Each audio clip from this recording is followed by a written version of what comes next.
बोलिए सद्गुरुदेव भगवान की,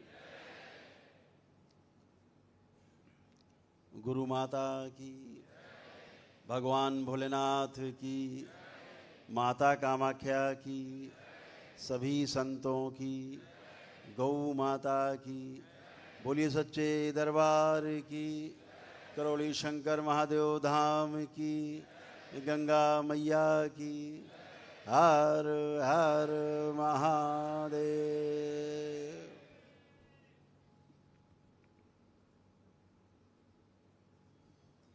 दरबार में आप सभी का बहुत बहुत बहुत स्वागत है।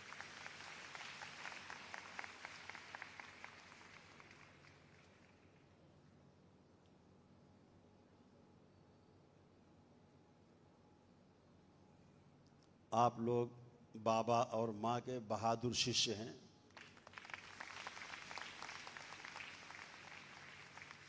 छोटे छोटे बच्चे, महिलाएं, बुजुर्ग, नौजवानों के साथ नौजवानों की तरह सरसैया घाट से, कानपुर से गंगा जल लेकर के और करौली शंकर महादेव धाम पद यात्रा पैदल चल के आए।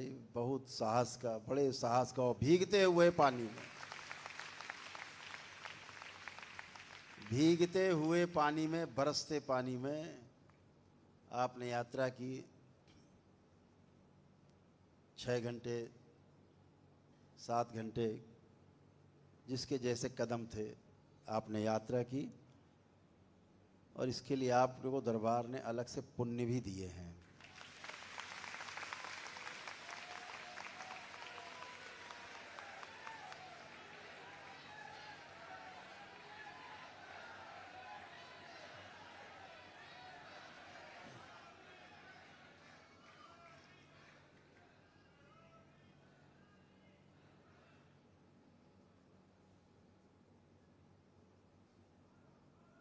दरबार समय समय पे किसी न किसी बहाने से आप में पुण्य बांटता ही रहता है।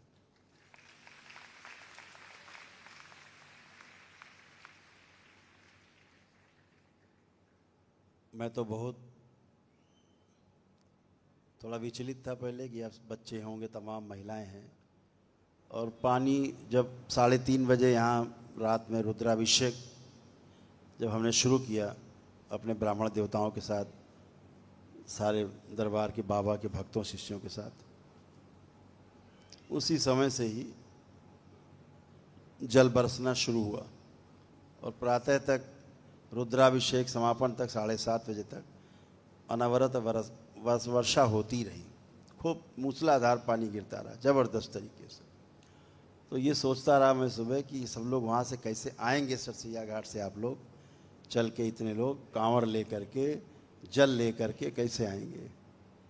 लेकिन अदम्य साहस है आपका, अदम्य भक्ति, अदम्य श्रद्धा, अगाध श्रद्धा है।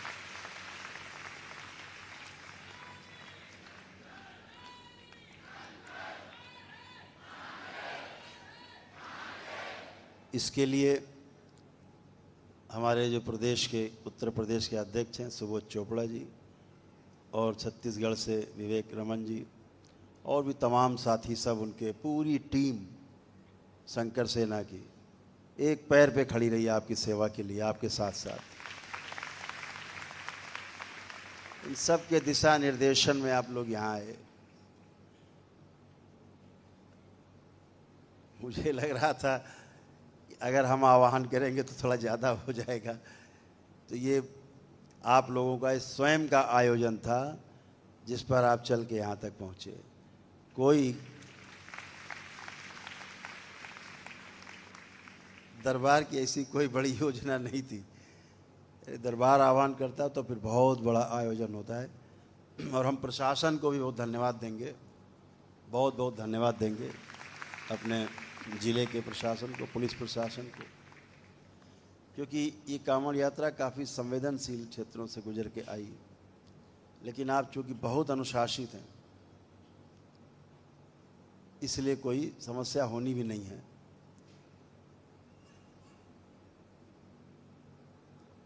तो एक बार तो परमिशन निरस्त हो गई थी, लेकिन फिर मुझे किसी बड़े अधिकारी का, ऑफिसर्स का फ़ोन आया। उनको ये नहीं था कि ये दरबार के ही लोग हैं। जब उन्हें पता लगा कि ये आपके ही लोग हैं दरबार के, तो फिर से आपको परमिशन दी गई तुरंत, आधे घंटे में।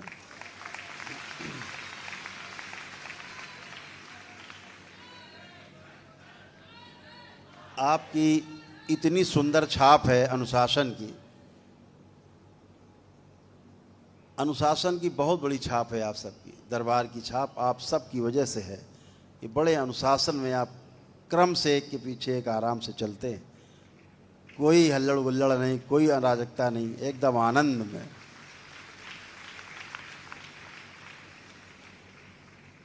तो बहुत बहुत शुभकामनाएं आपको श्रावण मास की, इस सावन के महीने की।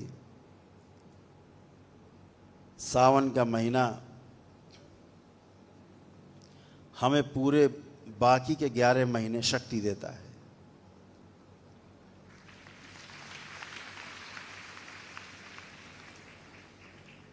जैसे नवरात्रि आते हैं तो अगले 6 महीने के लिए आपको चार्ज कर देते हैं, रिचार्ज करते हैं। सावन का महीना आता है तो पूरे 11 महीने के लिए आपको चार्ज करते हैं।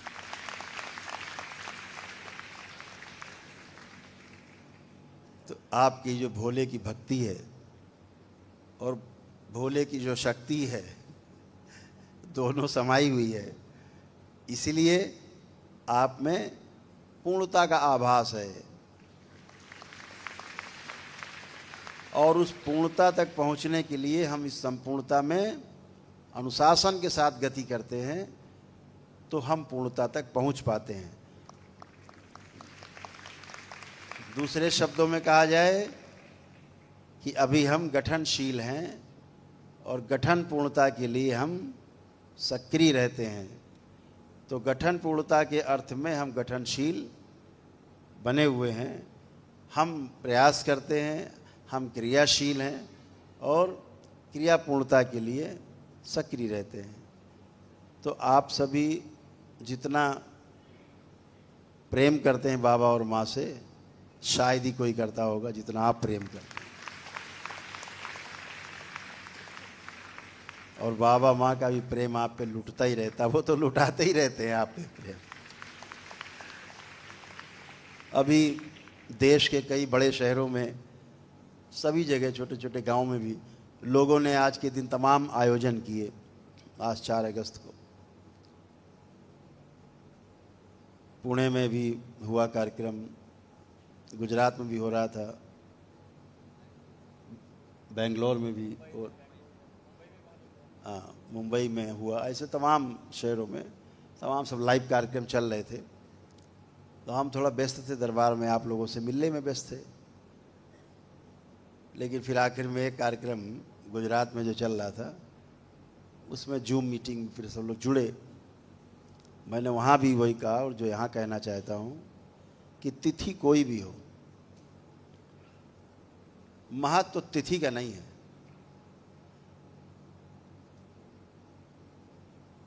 इस सावन ये जो तिथि है एक माह की, इसका कोई महत्व तो नहीं है। किसी का बर्थडे हो, चाहे कोई हम लोग तिथि मनाते हैं, प्रयोजन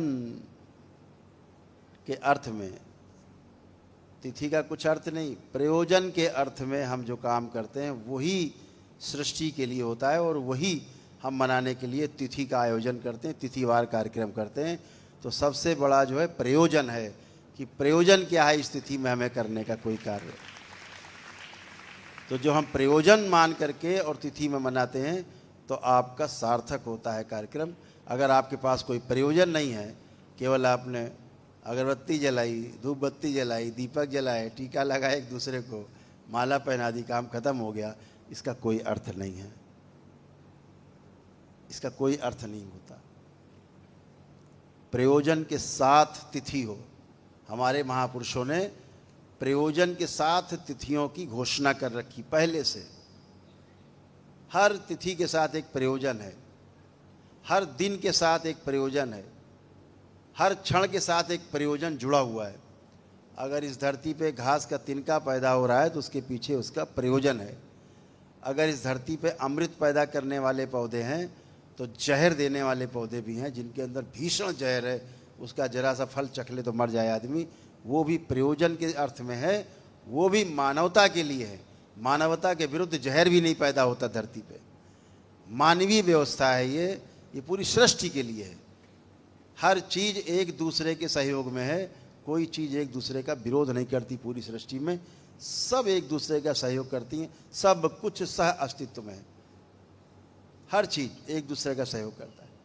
तो प्रयोजन के साथ में अगर ये जन्मदिन आप लोग मना रहे हैं हमारा, तो उसके पीछे प्रयोजन जोड़ लीजिए तो आज की तिथि का महत्व बढ़ जाएगा। तो हम सब यहाँ संकल्प लेके जाएं, अपने हृदय में संकल्प करें बाबा माँ से कि हम अपने जीवन काल में 100 पौधे जरूर लगाएंगे। अपने पूरे ज़िंदगी में 100 पौधे तो लगाएंगे ही लगाएंगे।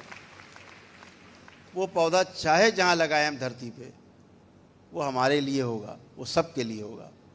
ये सबकी संपत्ति है, ये सबके लिए है। प्रकृति सबकी है, सबके लिए। हम भी प्रकृति हैं। अभी मनुष्य क्या करता है, अपने को प्रकृति से अलग मान के देखता है कि सारा पदार्थ जगत, सारा वनस्पति जगत, सारा जीव जगत, सब पशु पक्षी जीव जगत, ये सब हमारे लिए हैं। अपने को प्रकृति से बाहर मानता है। मनुष्य भी एक प्रकृति है, ये भी ईश्वर की एक कृति है। हम आप सब ईश्वर की कृति हैं। हम सब प्रकृति हैं, सब एक दूसरे के सहयोग के लिए हैं, एक दूसरे का दोहन और शोषण करने के लिए नहीं है। मनुष्य में यही भ्रम पैदा हुआ कि ये सब मेरे लिए है, इससे शोषण की भावना पैदा होती है।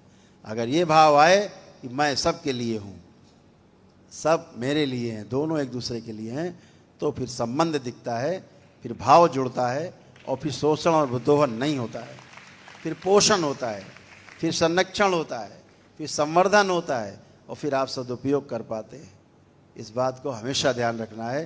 तो ये संकल्प लेके यहाँ से उठना है कि हम अपने पूरे जीवन काल में 100 पौधे जरूर लगाएंगे।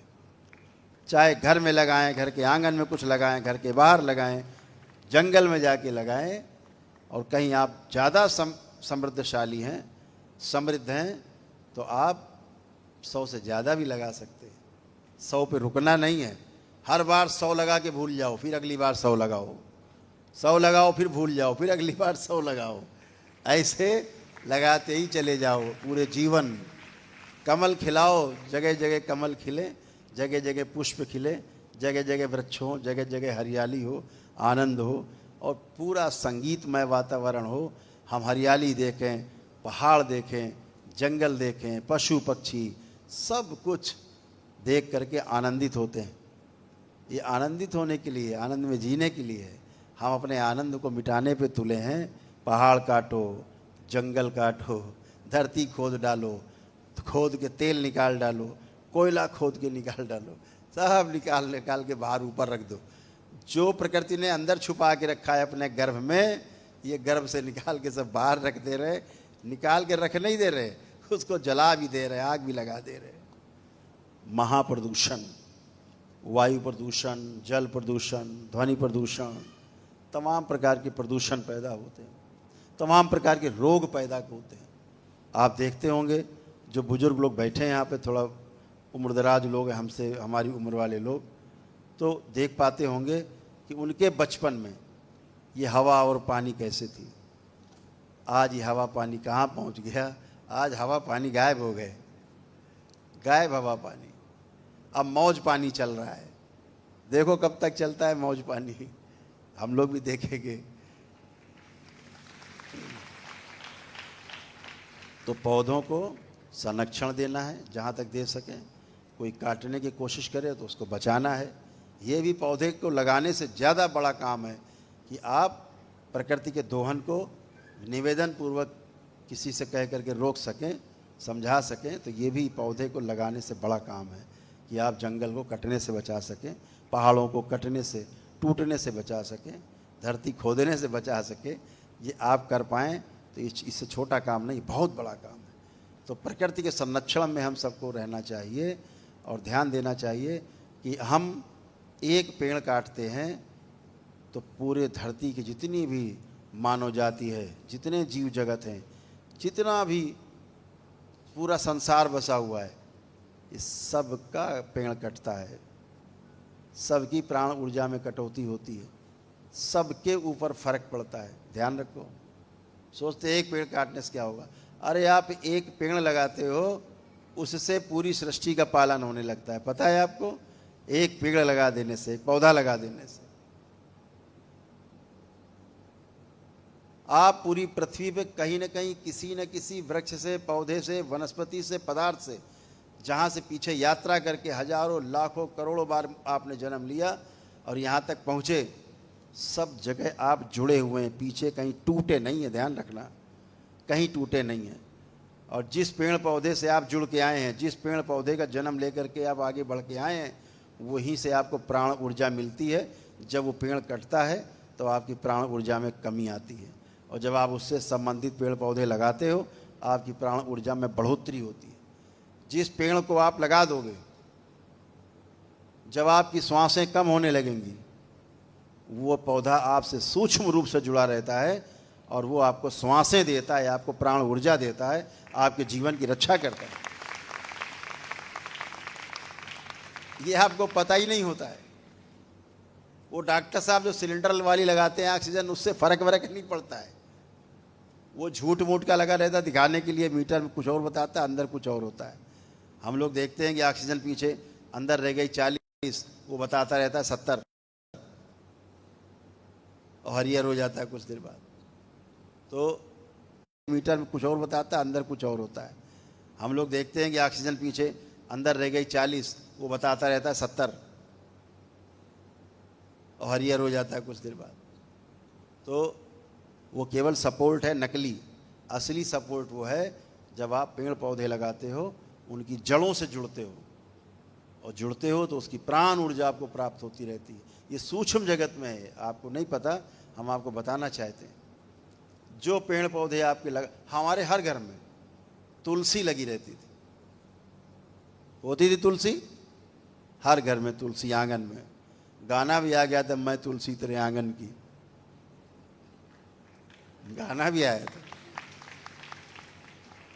तो कुछ तो प्रेरणा ले लें।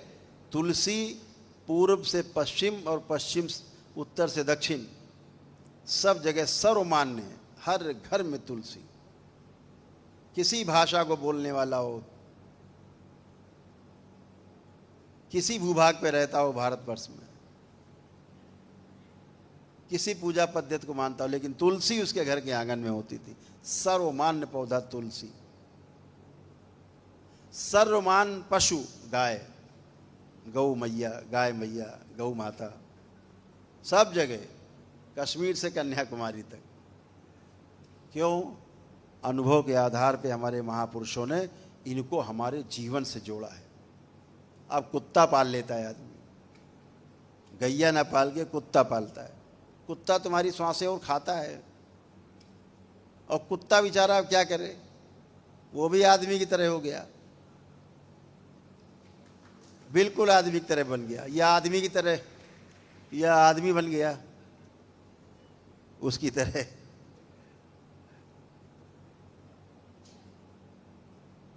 शेर के आगे घास डालो, मर रहा होगा, नहीं खाएगा, मर जाएगा भूखा। गाय मर जाएगी, आपकी देशी गाय मांस नहीं खाएगी, डालो मर रही हो, भूखी, नहीं खाएगी। कुत्ते के आगे डाल दो, चाहे हरी चीज डाल दो, मर रहा होगा, खा लेगा। दाल रोटी खा लेगा, दे दो तो वो खा लेगा। मांस खा लेगा, मांस डालो खा लेगा। यही हाल आदमी का है। दाल रोटी दो तो खा लेगा, और मांस, दोनों भाई भाई।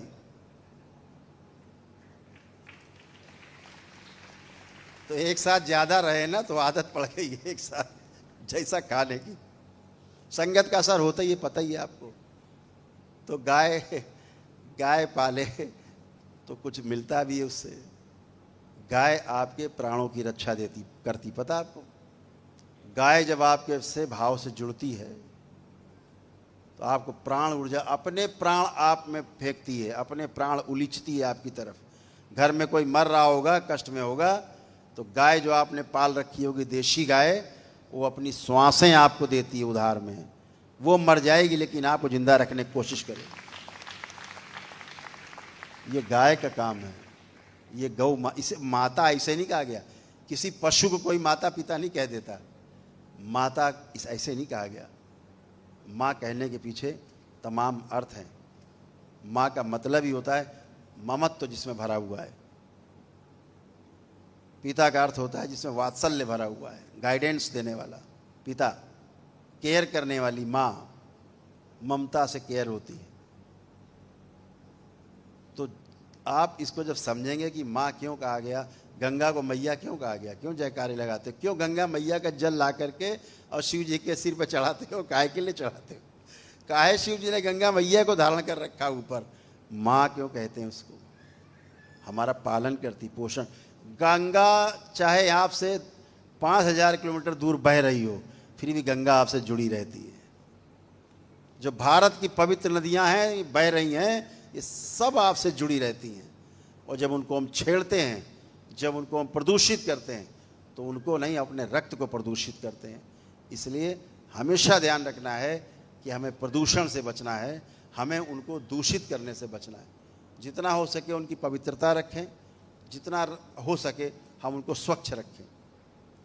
हम सोचते रहे हमारे डाल देने से इसे कूड़ा जरा से क्या हो जाएगा, इसे हर आदमी सोच सोच के थोड़ा थोड़ा डाल के वह पहाड़ बन गया, तो पहाड़ बन जाते। तो हमेशा ध्यान रखो कि आपको अगुवाई नहीं करनी है। कोई कर रहा हो तो उसको निवेदन करो कि भैया ऐसा मत करो, हम भी नहीं करते। तो ये छोटी छोटी बातें जीवन में धारण करने से आपकी अगली पीढ़ी जो है वो भी उसको अपनाती है, फिर उसे बताना नहीं पड़ता। आपका आचरण आपकी आने वाली पीढ़ी में, अगली पीढ़ी में, बच्चों में अपने आप स्थानांतरित हो जाता है, आपको कुछ नहीं बताना पड़ता। हमारे पास जब बहुत लोग आते हैं, पूछते, कहते हमारा लड़का बर्बाद हो गया, ये हो गया, ऐसा करता वैसा करता, तो हम उससे मजाक में पूछ लेते, कह देते कि ये तुम्हारा आईना है, जो तुम करते थे वो ये कर रहा है, बाहर से नहीं लाया है कुछ, पहले तुम्हारे से लिया इसने। बच्चा क्या करे, आया तो तुम ही से। तो हमें वो कर्म करना है, वो बातें कहनी है, सुननी है, बोलनी है जो प्रकृति के सुरक्षा के अर्थ में हो। और प्रकृति की सुरक्षा माने अपनी